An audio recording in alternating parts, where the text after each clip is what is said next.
Колку е штетно спиењето до мобилен телефон? Во современиот свет вообичаено е луѓето да ги користат своите телефони пред спиење, па дури да ги држат под перница или до неа за време на спиењето. Но колку е опасно за нашето здравје да спиеме со мобилен телефон до нас? На почетокот на ерата на мобилните телефони многу лекари и научници сугерираа дека зрачењето што го емитуваат овие уреди може да предонесе за развој на рак.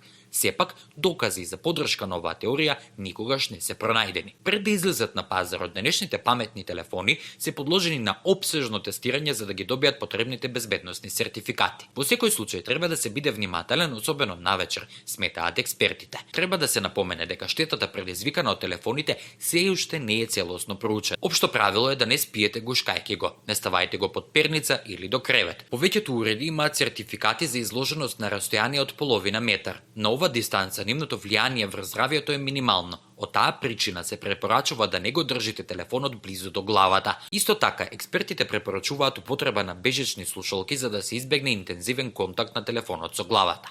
Ако зборувате многу по телефон, можете да го држите дури и на маса. Телефонот нема да ве зрачи, слушалките ќе зрачат, но тоа зрачење нема да предизвика никаква штета на телото. Ако мобилната базна станица е далеку или врската е слаба, например кога сте во село, тогаш телефонот троши многу енергија за да комуницира со базната станица и ќе емитува повеќе зрачење.